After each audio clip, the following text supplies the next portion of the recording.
I would like to take a moment before we get into today's main episode and to talk about my sponsor for the podcast. Podmatch is a new podcasting site dedicated to all podcasters. The platform helps hosts get connected with potential guests to appear on their show, as well as allow guests to find podcasts that will give them a chance to share their story. Podmatch offers many tools to help organize your page, from to-do lists to episode planning to potentially appearing on a leaderboard. Podmatch has it all. The best part, you have the potential to get paid. And who doesn't like to get paid from home? I like to. With an easy sign up, you can start connecting with podcasters and guests immediately. I have been a part of Podmatch since the beginning of May, and I have got to say that it was the best decision I've ever made because Podmatch helps your podcast grow. It helps you get connected with people that have very interesting, very compelling background stories that are just waiting for their story to be shared. So if you are a host or guest and would like to start building professional relationships, explore more opportunities, and have your story shared, I highly suggest that you sign up with Podmatch today by going to joinpodmatch.com/lethal venom to start expanding your network in seconds. I would like to give another huge thank you to Podmatch for sponsoring this episode. Now on to our main episode, and again, you can sign up at joinpodmatch.com/lethal venom to begin your podcasting journey today. Hello everyone, welcome to the Lethal Venom podcast. This is a show where I talk about anything I want with the honest to God truth, no lies told. And today I have Mr. Stephen Morgan. He is a Welsh comedian and an improviser, storyteller, actor, writer, musician, and has been featured on Australia's ABC and the UK's BBC. He now currently lives in the Netherlands where he moved from Brisbane, Australia. Um, He's lived in multiple places across the world and has been a number of different things at different stages of his life and can communicate clearly and think of himself as easygoing and easy to get on with. So I would like to welcome Stephen to the show. Stephen, thank you so much for joining us today. Thank you for inviting me. Hi, Noah. So if you could just do a little introduction about yourself and tell me a little bit about what you do. Well, I think you just did a pretty good one right there. Like I said, I do so many different things. And that's kind of like a highlights reel, I guess, of the sorts of things that I do. Is there anything specific that that piques your interest or you want to focus in on? Well, I love comedy a lot, and I see that you had your role in being a comedian. So tell me how you got started in stand-up comedy. Sure. I think like a lot of people, there's who get involved in that. There's maybe they were a class clown and they just find themselves the sort of person who makes jokes, or their friends find them funny, or something that they do they find interesting or funny. And so just like how that was something which I experienced at some point in my life, I thought, well, maybe I should give this a try. But like with so many things where it actually sort of defines your personality, I guess, a bit. You can have like an additional fear in that because it's new things you can try, and then maybe it goes well, maybe it doesn't go so well. But the fact is, it's just like it doesn't really make such a big difference. Let's say I don't know, I decide to start becoming a lumberjack. I started cutting down trees. If I'm not very good at it, then I'm like, okay, well, I actually quite like trees, so maybe this wasn't such a big deal anyway, and I should have had a better idea on the things that I took an interest in. But with this, it was so sort of entwined in my personality and self-identity that it was like an additional fear that it's like, well, what if I'm bad at this? What if I'm not funny? What if I can't do it? Not only would I then be failing at something which I wanted to do, had an interest in, but I had that additional layer of failure where it's like, what does this mean about me and who I am and what I do? So that's why I put it off for way too long, really. But then when I moved to Australia, actually, I didn't really know anyone. It was the opposite side of the world. It was a place where most people I knew were asleep when I was awake. So I thought, hey, try something new, and there's no consequences. And suddenly I, have all this spare time. Why not give it a go? And so I did. I got stuck in, and it was, kind of nice not really knowing anyone because I think also you have an additional pressure if there are people who have expectations. But when you're just a complete stranger and nobody, no way, then you can kind of do something, doesn't go so well, just walk away. So why did you get involved in improv? I guess a similar sort of thing. I mean, I knew both of them were things that I had an interest in the same in that kind of area. But for improv, it was perhaps a little different because I mean, when I was a kid, I used to watch Whose Line Is It Anyway, a British show, which then went to the US and had more seasons than I can count. And it was just something which I used to find the silliness really fun. I used to like tape the episodes that would be on late at night and then watch them in the morning on weekends, and it just cracked me up always.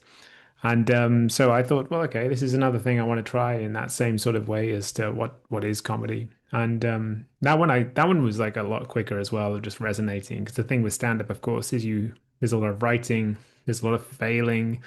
It's a very sort of isolated thing that you do, and it's a kind of like a solo journey. Whereas improv is a lot more of, well, it's the opposite of that. It's like it's incredibly collaborative. It's doesn't work if you don't collaborate with others. It doesn't work if you can't find a way to work with others. And so that one had like that one like went well, so to speak, a lot quicker because that was like right from the beginning, like, oh wow, this is exactly what I thought it would be. It's all so in the moment, it's so fun, it's so ridiculous. So that one I kind of, definitely gravitated more towards at the beginning. But each has its own sort of thing, its own positives and negatives. But if I'm being frank though, I'd say that, now over a decade later, that improv is probably the one which I gravitate towards more just because of the fact that it's so much more easier to fit in amongst everything else, If I have to work on a stand-up set, then yeah, I have to work on a stand-up set and you have to keep it active and you have to have that rhythm and pacing. And that's tough. So for people that want to do comedy or get involved in theater, what advice would you give them? I think it's a very individual thing for different people's sort of whatever it is that's blocking them. Because I think that with all of those things, theater, improv, comedy, whatever it is, frankly, there's very little barrier to getting started. In cities all around the world, there's something going on, probably nearby, unless I don't know, you're completely remote and rural. Then you have, I guess, bigger issues of trying to find like minds. But at least if you're in a city, then these sorts of things that just exist are something you can try. And so really it's just a case like with anything that you want to get started with of just going for it, whether it's a course, whether it's an open mic for stand up, whether it's auditioning for a play when you have no acting experience or signing up for some sort of acting training. It's like give it a go, see if it fits, see how it feels to you. I mean, let's say it's 8 evenings that you have over 8 weeks, worst case scenario, you're a little bit poorer and you just kind of come away from it going, well, now I know for sure that I don't like this. But best case scenario, it really resonates and it becomes something that becomes a big part of your life. So just do it is basically the answer.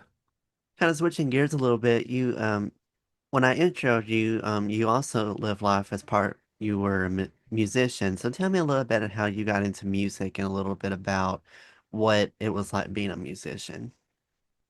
Yeah, I mean, I consider it in a sort of present tense in the sense that, I can pick up instruments or start making music at any time. It's a technicality.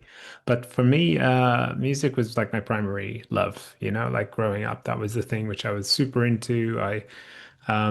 I have a like absurd knowledge of like certain genres, styles, and things like this, and it's something which I've made over the years. I've had radio shows on national radio here in the Netherlands. I've written for multiple magazines, newspapers, all sorts of things like this. It was like a true obsession. And it's something which, I mean, it continues to be. But the difference is at the time as well, I was really sort of throwing time and a huge amount of time and energy into making like musical projects work as well. So most notably Neon Highwire, which I was a member of for 8 years back in London. But yeah, it's kind of like it takes over like a big part of your life in a positive way. Well, if it isn't, then you just got to stop. But it was a really involved experience of the simultaneous thing of kind of, writing music, recording music, collaborating with others, organizing gigs, getting to know promoters, trying to get things together for releases, EPs, albums, knowing what the heck to do with those once they actually exist. A lot of it was DIY. Some of the things we'd collaborate with others, and I don't know. It's a very sort of it's a really complex thing, and I think it's even more complex now than it was back then. With a lot of musicians essentially acting as brands for their own identity, way above and beyond what they're making as music. But yes, for me, just music was just it has always been my everything, and just the sort of thing that I'm happy to have nerdy conversations about anytime. If you could take 5 albums with you to a deserted island, what 5 albums would they be and why? Okay. Yeah, that's it's so without any sort of preparation, because of course this is the sort of one which changes a lot, even though I mean there's some which are kind of, come to mind as definite ones. Like one would definitely be Alopecia by Y. So Y is Yoni Wolf of the Anticon Collective. I think they're based or were based in Oakland, California. And his kind of the whole career, I think, peaked on this album, which came out, I believe, 2011, something like that. And it was like something, nothing else that I'd ever really heard.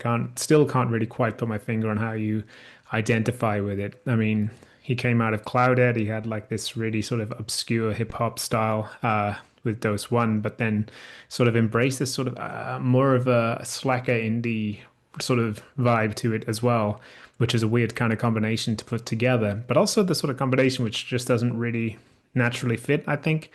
But somehow that album, I think, was like the peak of everything that he'd made and everything that he'd worked on. And even though a lot of his other material I really liked, that nothing really came close to that album in that sense.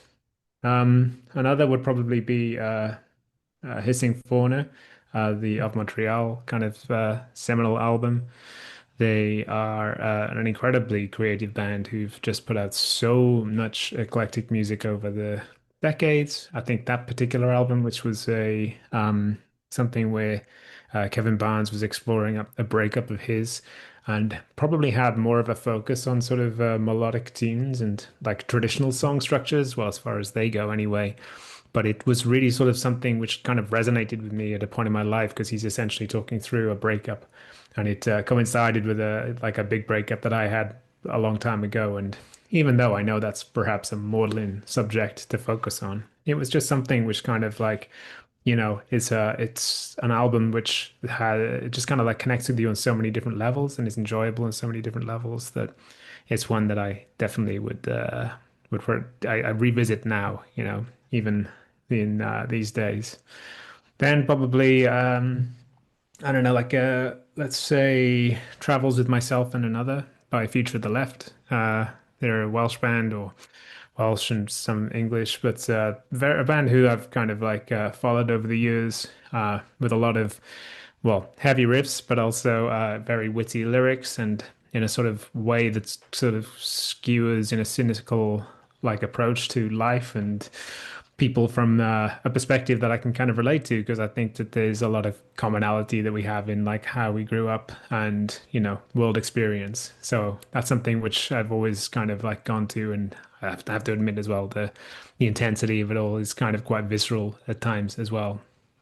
Number four would be the My She with Hell Yeah, which is an album which has just got this kind of like punk intensity, but also with a almost gospel like religious sort of style in terms of the call and response using the vocals almost like as a percussion instrument at times, which is something which I've never heard anyone do before or since quite in the way that they have. But that album, I feel as well, was, is coming out of like an art punk scene, something where they were intense, incredible. But again, it's like one of these things where you get these outsider artists which just happened to have one release, which just sort of perfectly kind of captured that wild energy, but combined with like some real sort of pop sensibilities, like hooks and things that can really sort of draw you in. And yeah, that's another album which I think is super important to me. Let's go for another five.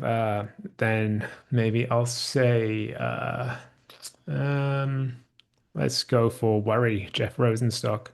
I could pick any of the Jeff Rosenstock albums, really, but I think that that particular one is one which really sort of resonated with me because it was the first one. I think he's one of those artists where you hear the first one by him and you think, yeah, this is something special. This is something I really like. But yeah, that's another one where I think again the sort of life experience, the lyrics, the energy, it just sort of struck a nerve in a way that I can still revisit it now and really enjoy it. How has becoming a parent affected your life as an artist? Well, I mean, that's just about to happen. So next month. But it already has had a big impact in the sense that, I mean, I've had to scale a lot of things back, of course, because, a lot of performance arts types of things take place in evenings. And those are times when I need to be present. I also have a day job to kind of get money coming in. So it's really been like a trade-off of sort of like working out what matters, what doesn't. But in the short term, at least, it's just going to be a case of like, look, this is a big unknown ahead of me. So trying to work out yeah, what to do, how this works, because there's so many unknowns. It's just kind of terrifying. So we'll see how that goes. What are some differences between teaching and performing with the performance arts? So with performance, it's very much like you are either being directed or you have some sort of idea of control over everything that you want to do to some sort of level. Um, so you are the one who sort of indulges into, if it's improv, then you're in scenes or in particular formats or whatever it is that you are just part of it. You come up with something from the structures that there are there. If it's stand up, you're writing it yourself. It's very much coming from you.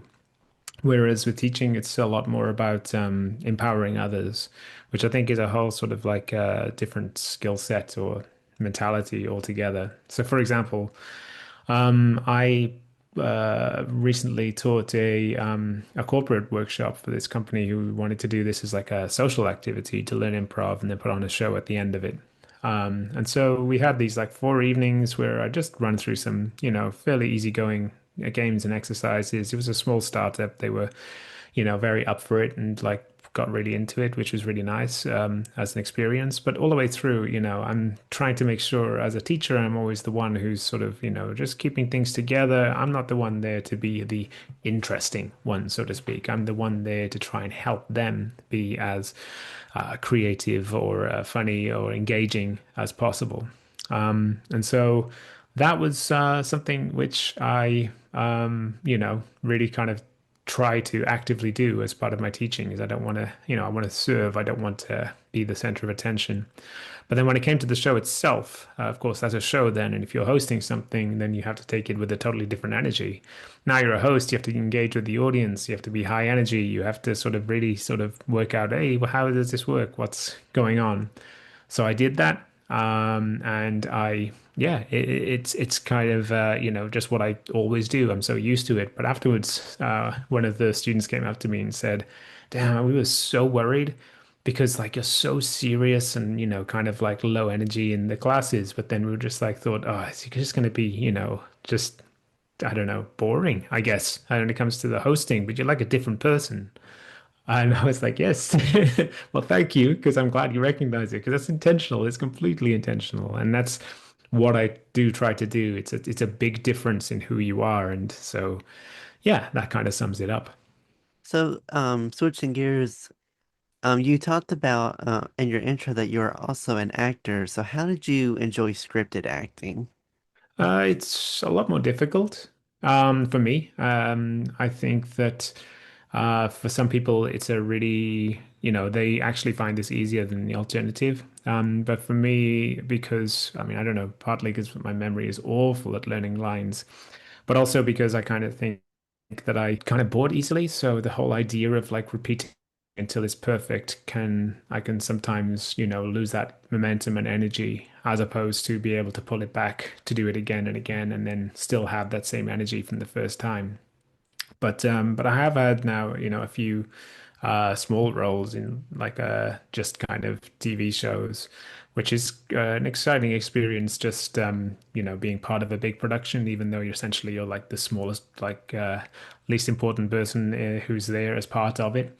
When doing that though, it's yeah, the intensity of like action of seeing that sort of vehicle kind of operate around you, and you'll just kind of like slot in to do your scene, and the director's kind of talking to you in a way that it's like you're already running behind and you just need to make this happen now is a very full-on experience, Like I know that people who perhaps do this like as a full-time thing get used to it and then that's just kind of like the world in which they live. But yeah, as someone who's kind of like doing this only as an occasional now and again thing, it's funny. It's something that I find really difficult to sort of try and be confident and relaxed in a scenario where essentially everything around you is saying, freak out. This is all possibly going to go wrong. This is so stressful. So I got a lot of respect for people who can do that well on camera. And yeah, and also because I do so much stuff on stage as well, I do have a habit of kind of, over expressing because the sort of same energy and expressions that you bring to the stage are very different to how you bring it on camera. If you do that same level of intense expression or emotion, then it just comes across as insincere on camera. I mean, there's a reason why so many lead actors you see just kind of play a role with a very almost like neutral blank face, and the audience then kind of projects their own feelings and emotions on that person. So, yeah, it's a totally different world. Our world is constantly changing and going through a lot of life-altering decisions. So, how do you stay loyal to your values in such a world that's seeing worrying trends and it's just constantly changing? Um, it's not like something that ever has a fixed answer. And I think it's just something where everything that you're deciding, everything that you're doing, everything you're taking part in, you just always have to sort of review that within the context of what you're doing, what you believe in, where you are in life at the moment as well, because of your responsibilities, who's depending on you, and things like that. But also as well, kind of yourself, the idea of like overcommitting is something you can burn out. You can find yourself actually in a worse place than you were at the start because you've just gone way too overcommitted to too many things. So I really think it's one thing which is there's no sort of fixed answer to it. Everyone has a different idea on what this means, how this would like makes sense to them, and so it's yeah, it's the main thing though, I think, is just to make sure that you keep asking yourself those questions and what your motivations are for doing or not doing something. Because I think that it's, we make mistakes, we get things wrong. We might say do something or might learn new information, and that just kind of like changes where we're coming from. But the fact is then, yeah, adapt to that information. Don't double down. That's the most important thing.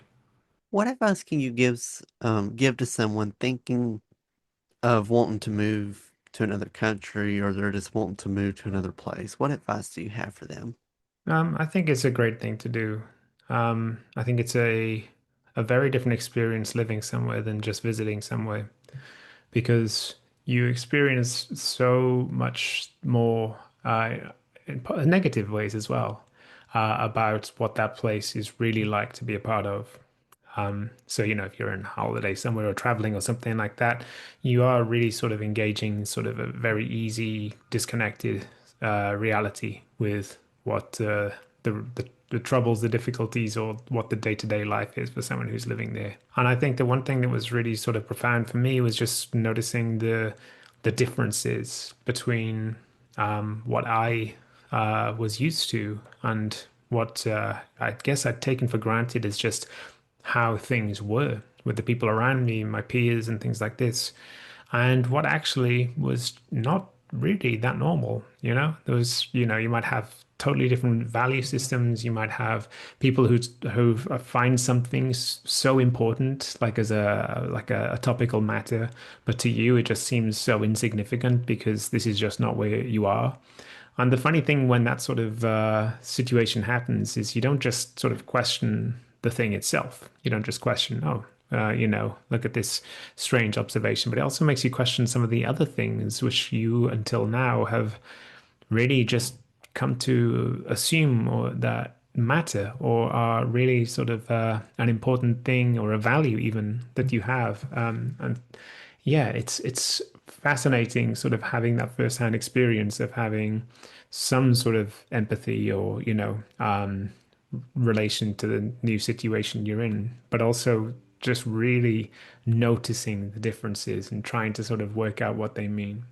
So for me, it's something which I'm very happy that I did. I kind of, before I first moved abroad, I was hoping for maybe not that exactly, but I was hoping for something just to learn something to get a different sort of perspective on things, whether it's negative or positive. But what I think it's really made me do is sort of question what does matter to me, what doesn't, and really, I think, understand my own needs and wants as well, which, I mean, surely that's a good thing. Well, I've appreciated you so much for coming on today and telling me your story and giving some advice. For people that want to keep track of you and learn more about what you're doing, where all can they find you at? Yeah, I mean, I'm on multiple different social medias. So my website is stephenmorgan.wales.